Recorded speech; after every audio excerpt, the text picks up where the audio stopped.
நேற்று நடந்த ஹேப்பனிங்ஸ் இந்த வீடியோவில் பார்த்துடலாமா. அதுக்கு முந்தின நாள் நைட்டு வரும்போதே கொஞ்சம் காய்கறி ஃப்ரெஷ்ஷாக வாங்கிட்டு வந்துட்டேன். வெண்டைக்காவும் சொரக்காவும் தான் வாங்கிட்டு வந்திருந்தேன். அந்த வெண்டைக்காய் வச்சு செஞ்சால் நல்லா இருக்காது, முற்றிடும். அதனால் இன்றைக்கே பொரியல் செஞ்சிடலாம் அப்படின்னு சொல்லிட்டு அதை எடுத்துகிட்டு முட்டை தொக்கு வச்சிடலாம். நான் அதுவுமே வேக வச்சு எடுத்து வச்சுருக்கேன். சாதமும் ரெடி ஆயிடுச்சு. ஒரு வழியாக எல்லாமே சமைச்சு எடுத்து வச்சுட்டு நானும் சாப்பிட்டேன். மார்னிங் முட்டை வச்சு வெண்டைக்காய் வச்சு நல்லா ஃபுல் கட்டி கிளம்பியாச்சு. பேக்ரவுண்டில் சவுண்டு வரும், ஏன்னா பக்கத்தில் கன்ஸ்ட்ரக்ஷன் நடந்துகிட்ருக்கு. அது ஒன்றும் நம்மளால் அவாய்ட் பண்ண முடியல. காலையில் போக்குள்ளே இப்படி தான் விறுவிறுத்து அந்த சன்ஸ்க்ரீன் எல்லாம் வழிஞ்சு ஊற்றி தான் ஆஃபீஸ் போய் அதை செட் பண்ணவே முடியும். அப்புறம் 2 நாளாக காஃபி தூள் இல்லைன்னு காஃபி வரல, டீ குடிச்சிட்டு அப்புறம் மோர் குடிச்சிட்டு இன்றைக்கி பிரசாதத்துக்கு பிஸ்கெட் வச்சுருந்தாங்க, குட் டே பிஸ்கெட். அதுவுமே கொஞ்சம் கொடுத்துருந்தாங்க. சாப்பிட்டு மதியம் லஞ்சுக்கு போயாச்சு. இன்றைக்கி என்ன லஞ்ச் ஸ்பெஷல் அப்படின்றத பார்க்கலாமா. இன்றைக்கி சாதம், சுரக்காய் கூட்டு, அதுக்கப்புறம் சக்கரவள்ளி கிழங்கு அவரைக்காய் பொரியல்.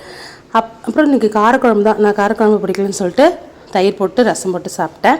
அப்புறம் லாஸ்ட்டாக கொஞ்சம் வாழைப்பழம் கூட தயிர் போட்டு சாப்பிட்டா எனக்கு ரொம்ப பிடிக்கும். அதையுமே சாப்பிட்டு முடிச்சாச்சு. இன்றைக்கி ஈவினிங் காஃபி கொடுத்துருந்தாங்க, ரொம்ப ஹாப்பியாக இருந்தது. அதையுமே குடிச்சிட்டு அப்புறம் பிரசாதம், ஈவினிங் படைத்த பிரசாதம் போர்பன் பிஸ்கெட்டும் அதுக்கப்புறம் குட் டே பிஸ்கெட்டும் வந்தது.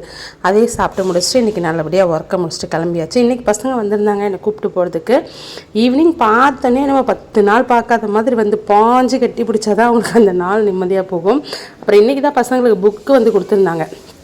வீட்டுக்கு போனோடனே அதை காமிச்சிட்டு அதெல்லாம் என்னென்ன இருக்குது அப்படின்றத பார்த்துட்டு இருந்தாங்க. அப்புறம் ப்ரௌன் ஷீட்டும் கொடுத்துருந்தாங்க. அதை உடனே போடணும் அப்படின்னு சொல்லிட்டு காஃபி குடிச்சிட்டு வச்சுட்டு அப்படியே பேசிகிட்டு இருக்க, தப்பாக எடுத்துக்காதீங்க. அது உடனே போடணும் அப்படின்னு சொல்லிட்டு எல்லாத்தையும் எடுத்து காமிச்சிட்டு இருந்தாங்க. பார்க்கும்போது அவங்களுக்கு அவ்வளோ ஒரு ஹாப்பி.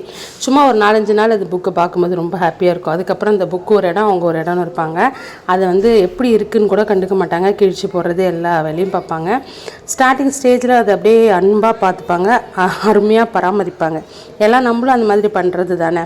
அப்புறம் பாப்பாவுக்கு கொஞ்சம் கர்சிவ் ரைட்டிங்ஸ் இதெல்லாம் இருந்தது. அதுக்கு மட்டும் பைண்டிங் பண்ணணும். மீதி புக்ஸ்க்கு மட்டும் ரேப்பர் போட்டு கொடுங்க அப்படின்னு சொல்லிட்டு பிரித்து கொடுத்துருந்தா. சண்டே வெளில போனதுனால நான்வெஜ் இது செய்யலை. அதனால் நேற்று ஈவினிங் நான்வெஜ் செய்யலான்னு சொல்லிட்டு கொஞ்சம் சிக்கன் எடுத்து பிரியாணி கேட்டிருந்தாங்க.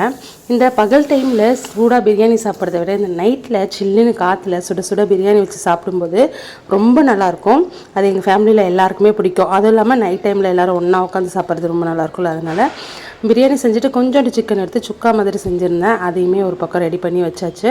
பிரியாணி வீட்டில் இருந்த சாதா அரிசியில் தான் செஞ்சுருந்தேன்.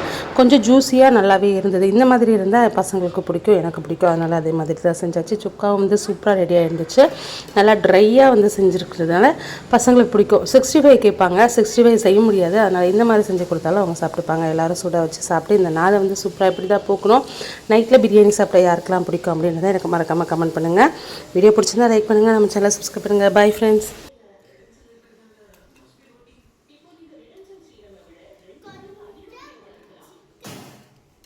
எதுக்கு வர்ஷினி போட்டு உடச்சிக்கினே இருக்க?